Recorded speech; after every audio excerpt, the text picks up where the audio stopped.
Ndị be anyị ekenere m unu. Asị m ka nke onye chiri ya zelu. Asị m unu ụtụtụ ọma, ehihie ọma, mgbede ọma, site n'ebe isi wee na-esore anyị n'ụbọchị nke taa na Eastern News 24. Anyị si na ọ ya dịrị onye ọbụla na mma ka bụ ndị na-esore anyị n'ilu akwụkwọ n'ihe anyị na-ebe dị iche iche.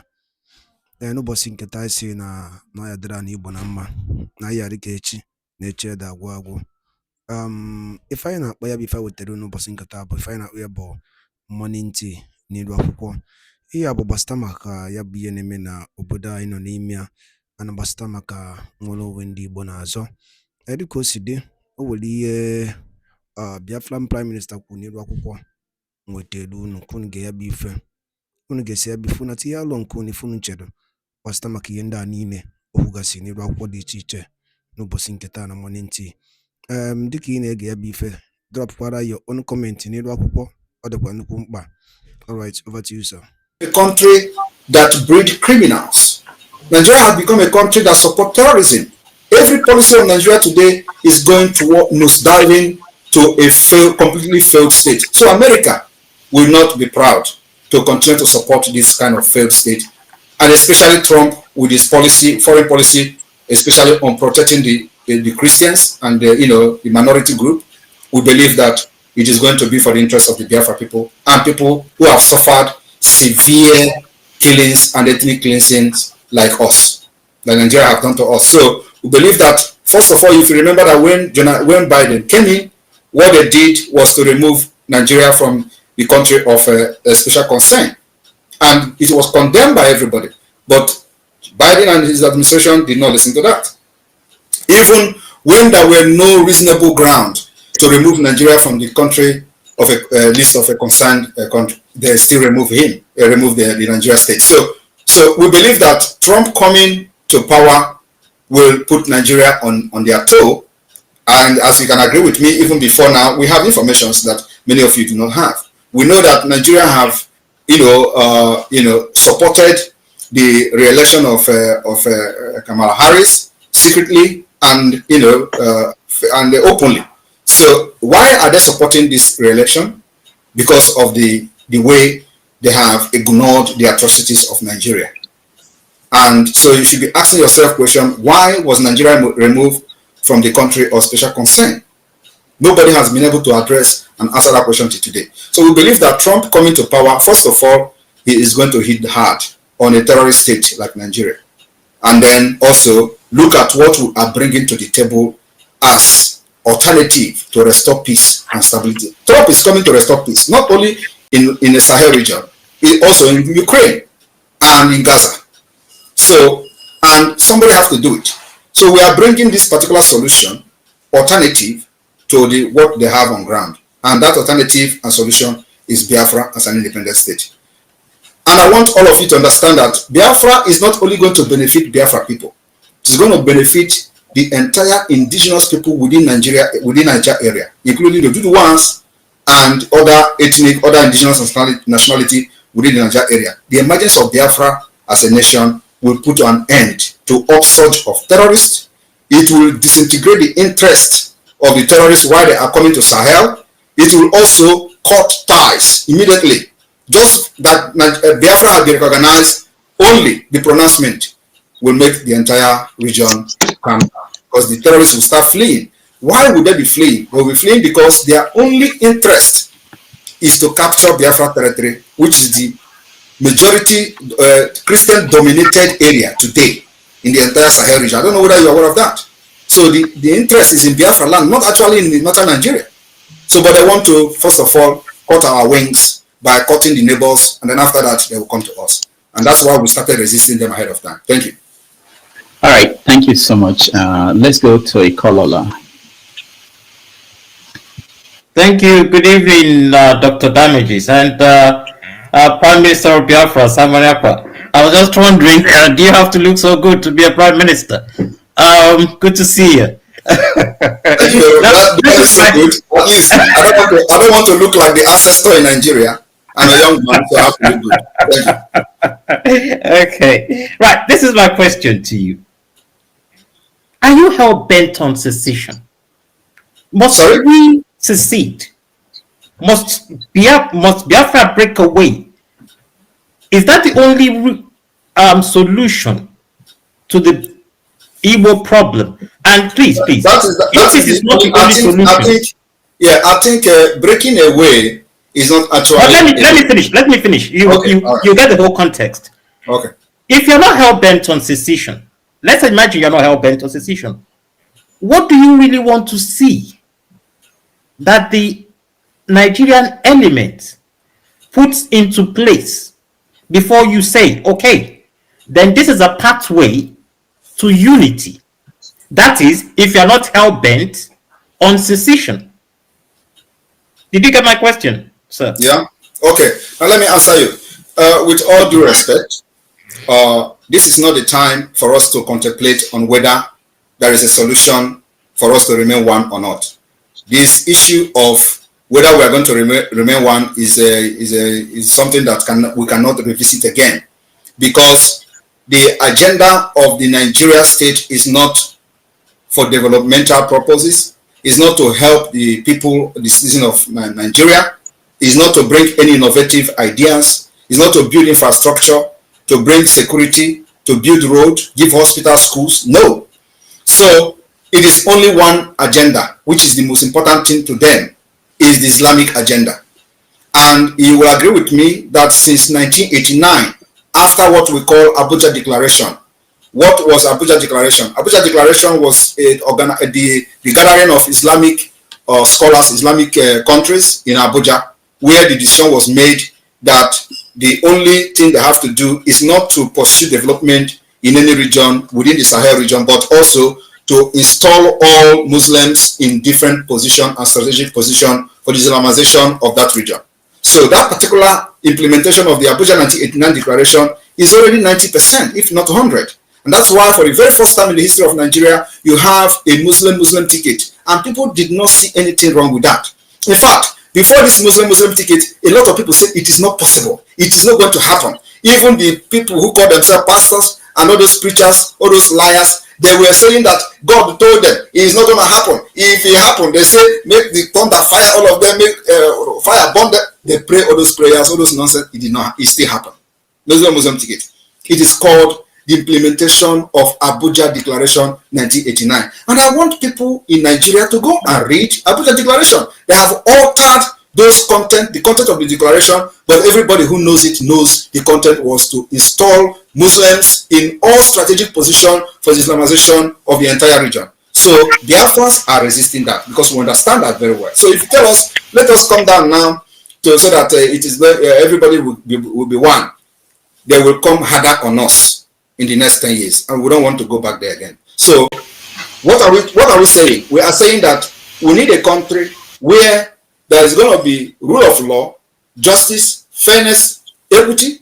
We need a country where our women will go to hospital without paying money, doctor will attend to them. We want a country where our students will go to school and nobody will kidnap them. We want a country where we are going to have good road, transportation, good social amenity, and possibly provide social security for our people. It may also interest you that as a government in exile today, we have the strongest national identity card. As a government in exile, the only country that will compete with us today is South Africa. The security we have in our national ID card, and it is European standard. It will be unveiled and issued to applicant first time ever during our convention in Finland. That's how far. That's the kind of quality of life we want to give our people. Nigeria don't have it. No other country have it in Africa except South Africa, and we have contracted the best security company in Europe to do this. So we are laying example. We want a country where our citizens can travel visa free because we have what it takes. The Europeans need us more than we need them. America need us more than we need them. So we need to have the kind of agreement where our citizens of Biafra can travel without anybody using telescope to look their passport. No, we want that our people will be respected in any point of entry in any part of the world. That is the kind of Nigeria can never provide that for you, and you know that. So thank you very much.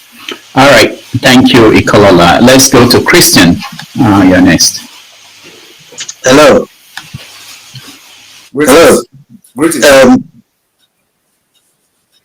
Rudolph, can you hear me? right, thank you. I just missed one of your interview with him there. So anyway, I'm just curious to ask Simon Ekpa. One of the questions we would have asked you what role you're going to play when Biafra comes. One, you said the role Biafra giving you, but you're already a prime minister, so you really need to Biafra to give you a role. But my question now is, if you declare this Biafra on December, how long will it take you to remove the barracks, Nigerian barracks, army barracks, and police barracks? And how do you install remove the political actors in the territory and fill them with the Biafran political actors? Given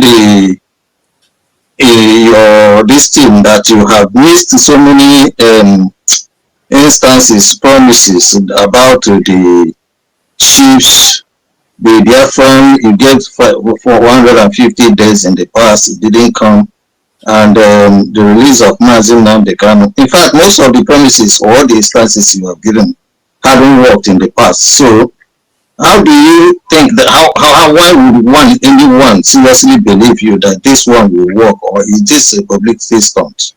All right, so let me address you. First of all, I did not make myself prime minister. So Biafrans voted me, and you need to be part of the movement to know whether I was voted in or not. But I'm telling you now that I was voted in as a Biafra prime minister, and so you cannot be outside and want to know what is happening within the circle of the Biafra agitation. That's number one. So, like I said, I will be serving Biafra people in whichever position they give me. So that particular statement stands. Another thing is that you ask, how am I going to remove the military barrack? I have said we are at a war of attrition. So I will advise you to go to Google or to any search engine and check what is the war of attrition. War of attrition is that we fight till the person that is tired will leave. And so after the declaration of the restoration of the independent state of Biafra on December 2nd, what we are going to do is to generate a document, a legal document. This legal document will comprise of the Biafra constitution. It will comprise of the announcement of the Biafra self-referendum. It will comprise of the assenting into international human rights laws, international human rights treaties, international human rights convention in accordance with the UN treaties. We are going to assent to these laws, to respect them, the laws that Nigeria have violated with impunity. So this assenting to these treaties will give us that particular part of the legal background and legal backing to continue to pursue a diplomatic and political, using the diplomatic and political approach for the recognition of Biafra as an independent state, providing an alternative to Nigeria. So this is what we are doing, and this takes time. It is not a rocket science. So you need to have patience with us. That as we are engaging Nigeria, delegitimizing them, they're going to get tired. At the end of the day, I'm only pitying those who is going to die, especially from the Nigeria side, in the name of defending Nigeria, because at the end of the day, they're going to invite us to talk on the table, to discuss the partition of Biafra and Nigeria. It is going to happen. So those who die for no reason are the one I'm going to pity, because Biafra will come one day and sit on the table. Everything you see happening today will end in a table. So what you have to ask yourself is that, is Nigeria a better option for you? That's the question. Do you enjoy Nigeria? Do you want this particular Islamic state that is happening today? Not that I'm a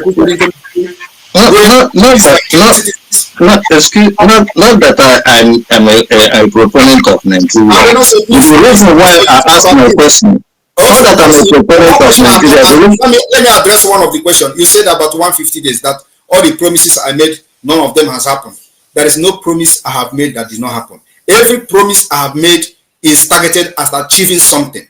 One is that before I started the 150 days countdown, it was to make sure I destabilized the Nigeria electoral system. Because many of you were saying that Obi is going to win. And I was telling you people that Obi was not fighting to become a president of Nigeria. Obi was only installed by the British Empire in order to destabilize the Biafra agitation, just like they kidnapped Mazi Nnamdi Kanu. That was the work of Obi. Today, are you going to be saying you are proud of Obi? Obi that is congratulating Gowon? If you are proud of him, then it means something is wrong with you. So now I'm telling you that the 150 days was targeted at destabilizing the election, which we did. We succeeded. Over 50 to 25 million people that registered, 20 million did not vote for Biafra. And so it is for the interest of the Biafra people that we counted 150 days. And you know that then everywhere was like, but of course, many of you do not understand because you are not in the struggle. You think that after 150 days, I'm going to declare Biafra without a government structure? You think I'm going to declare Biafra without having our representative at the Washington, D.C.? Because the Biafra is not going to come from Nigeria. Biafra is coming from abroad. The people that will help us to restore our independence are not in Nigeria. They are not in Africa. They are here where I am. So why should I be coming there and why should I, so what I'm trying to say is that we need to put these structures in place, which was not there, and now it is here. We have all government structures. We have also de facto government, functioning de facto government. We have the Biafra database security. We have every institution of government today. So when you are talking with people, you present them to know how serious you are. They will listen to you. And that's why the United States, that's why the Department of State are listening to us, because they have seen how serious we are. They have seen that we have become more organized than every other Biafra, not only Biafra, every other independent movement in the world. Nobody has done what we have done today. If you have any country that have done what we have done today, and they got independent, even though they got independent, tell me which country. From Bangladesh to Lithuania, to all those countries, tell me which country have actually laid the foundation the Biafra government have laid today. Nobody. We have done, better than any other country. And that's what it needs to be done, because Nigeria is a very complex state, and we know the Nigeria status in the global community. So it needed something sophisticated to be able to break through, and that's what we have done. That's why everybody is listening to us today. Thank you. All right. Thank you so much, Christian. Let me ask a question from the comment section. I do get questions from here. So this one says, do you as Prime Minister have a relationship with Nnamdi Kanu's family and lawyers? People should understand, and they should know how to differentiate the Biafra movement from Nnamdi Kanu's family. Mazi Nnamdi Kanu is an agitator like me, like every other person. He is a Biafra, he is a leader of indigenous people of Biafra. So the Biafra freedom is not tied to him, and it's not tied to his family. So did anybody know my family? Did anybody know Wazuke family? Did anybody know Ojukwu family? Ojukwu have family too. So Mazi Nnamdi Kanu should be respected as a leader of indigenous people of Biafra. Only him that I am, my alliance or allegiance goes to him alone. My loyalty goes to him, not to any other person. It's not a family business. Biafra is a nation that everybody can fight to become one of the leaders of Biafra until Biafra comes. So people should stop this whole Nnamdi Kanu family, this one and that. No. He is my leader. I am his disciple. And under this particular movement, I say that if Nigeria refuse to release him, they will pay dearly for the kidnap, and they are paying today. That is what leads to what is happening today, and we are not going back. Okay, one more question from the comments before we go to the people in here. This one says that the Tinubu government is known for sharing rice. Does this movement support the people in Biafra land with palliatives to ease the suffering? We support palliative, but it is not all about palliative. Palliative cannot solve any problem. But sometimes we do palliative to help the people, but it is not, we are not basing this agitation or liberation based on palliative, no. And people have come to understand that they needed the freedom more than any palliative. You know what they used to tell you in Nigeria in the past is that, you cannot stand against, the government designed this whole system so that people cannot rise up against it. When you rise up, they say, you don't have money, you don't have food to eat. We have been able to defeat that. Who can believe that Biafra will lock their shops? Nobody will believe. But today, they are doing it because they have come to understand the importance of freedom, that they need freedom more than anything. So it is not about palliative, but whether we do palliative, yes, we do. All right, Henry, you're next. Yeah, good evening, Mr. Rudolph, and good evening, Prime Minister Samuel Ekpa. Yeah, let me go first on this. From the beginning, I supported Nnamdi Kanu even though I'm not a Biafra, I support this movement because it was before it was talking about one Nigeria then. Before Nigeria turned against it, Nigeria was not favoring its people. Then it changed to be it changed to be changed to fight for Biafra. So it's unfortunate they went to kidnap him from Kenya. They bring him back to Nigeria. My problem is, do you believe some of those people in the Igbo not against Nnamdi Kanu still being in prison now? Because I see no reason why they keep him there, because there's no crime he committed. The government could not charge him to say this is your crime, prosecute him. They still put him there for how many years now? So what you don't think some of these Indian people they are against him? You don't think this? And secondly, I will be not be happy when I see people, they force people, some videos I see to sit at home. Those people who are beating, or I don't know what, I will not use that word here. Those who are aggressive to these people don't close their shop in Biafran land. Is it proper like that? Is it by force to close your shop, or you have to be free? They should be free to choose what they want to do. Is it not wrong to force people to close their shop? That's my question. All right. So nobody is forcing anybody to close shop in Biafra land. Biafra are closing their shop willingly. And if you can also share the video of them responding to Soludo, not just the video of Nigeria agent trying to blackmail what we're doing. Share the video of the Biafra business people, traders responding to Soludo. That is the video you should be addressing. Because there are many videos where people are telling Soludo, come and drag us out of our house now. Why are you not addressing that? That is the real Biafrans, not those that Nigeria hired in order to blackmail me, thinking that when they start beating people in the market, I'm going to run away. No, we know those games. You should be addressing when Biafrans are talking. Biafrans are those who were making video telling Soludo to come with a trailer of key to lock their shops. Those are Biafrans. They are sitting at home willingly because they understand the fight we're fighting.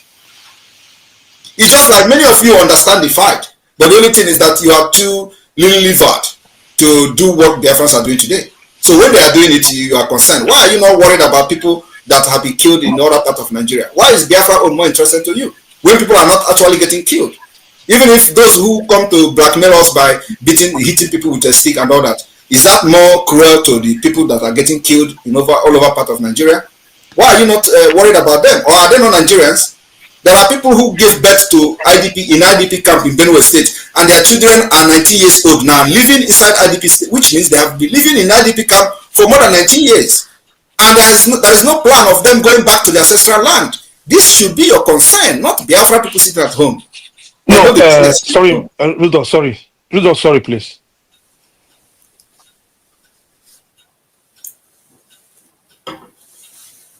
Rudolph, you are not talking. We cannot hear you.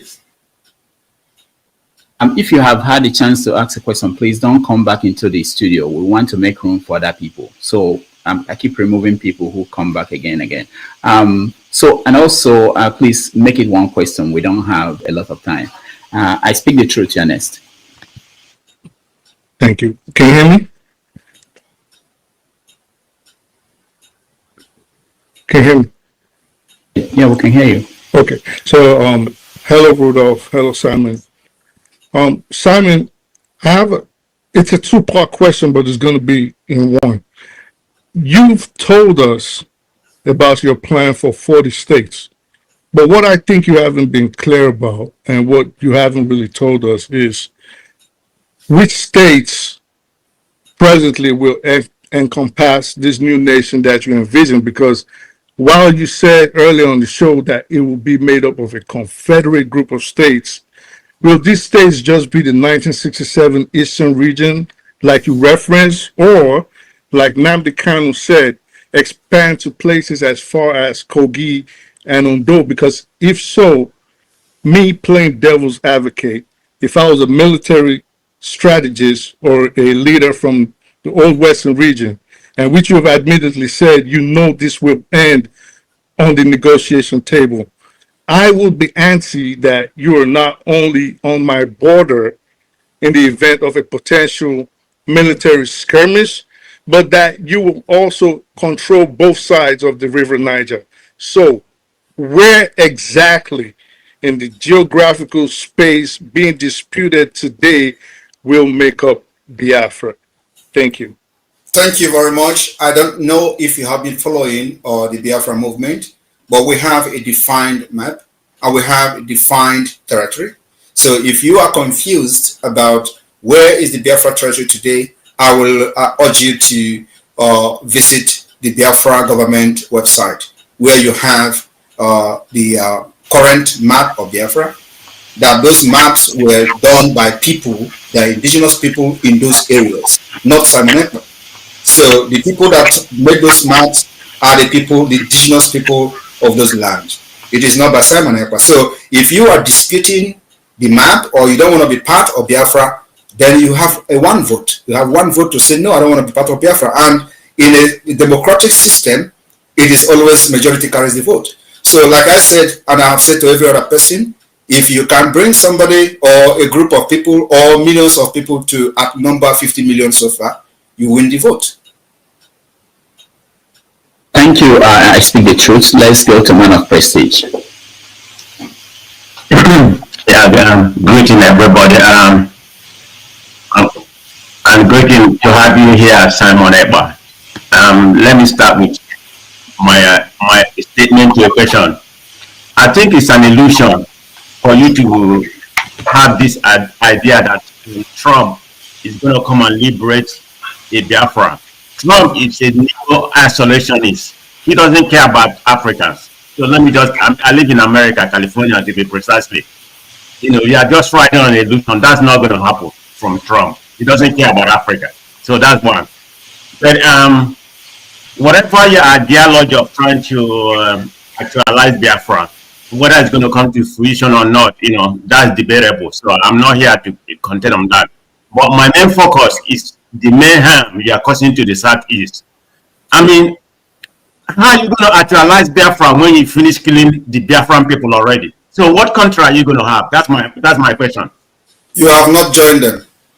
You have not been killed. So I think when you are gone, Biafra will come. And number one. Number two is that you are not part of a Trump team. You are not personal advisor to Trump. And I didn't say that Trump is going to give us Biafra. So don't come here and say something that is not right. Trump is the president of the United States. There are people that influences his foreign policies. These are the people I am engaging. The Department of State influences the Trump foreign policy. The Congress influences Trump policy. The CIA intelligence agencies influences foreign policy. These are the people I'm engaging. I'm not engaging Trump. Thank you. Thank you, man of prestige. Let's go to Alwin Bond. I used to know your name. You changed your name. Yeah, thank you. Hey, Dr. Damages. How are you? Good evening to you. My Prime Minister, Simon Ekpa. Good evening to you. And I would like to say, may God continue to bless you. I am the Okene of Biafra because my mom is from Aba State. She's an Angwa woman. I would like to ask you this, my Prime Minister. Are you the first Prime Minister to organize a republic in exile? Thank you. Thank you very much. I am not the first Prime Minister of a government in exile, and there are many countries that have regained their independence or restored their independence or sovereign state through a government in exile. So the only thing is that what we are doing today is very different somehow, because a country like Nigeria needed a very drastic measures that we are using. And that's why we adopt this 4 different approach, which is the political approach, diplomatic approach, the armed struggle approach in the self-defense, and the civil disobedience approach. So we are fighting Nigeria from all angles. Thank you. Thank you, and let's go to electricity. Yeah, thank you, Dr. Man. Good evening, Simon. Mine is just clarification. It's a follow-up to. Can you hear me? Yeah, we can hear you. Yeah, it's a follow-up to Okija question. You referenced true religion, officially recognized in Biafra state. You live in Finland, and Finland's constitution guarantees freedom of religion and freedom of conscience. 0.4% of the population have official membership. Is it the case that they will practice Islam in Biafra if it ever happens, but will not be officially recognized? Okay, go ahead. Or is it the case that Muslims will not be allowed in Biafra? Just clarification, please. Thank you very much. We are going to sign into law the United Nations Treaty that protects every person, both religious person, both minority group. So those laws will be signed sent into law in our local law constitution, and it will be respected. So, but what I'm telling you is that the official religion. Kunisi Venezuela ni dwapo na Eastern News 24 n'ụbọchị nketa anyị na-akpọ ya morning tea. Unu anụgonu ya bụ ife mgbakọrịta ụka ya bụ ife Maazị Simon Ekpa bụ Biafran Prime Minister or Biafran Public Government in exile. Dịka o si dị n'afọ ka o si ada n'iru akwụkwọ.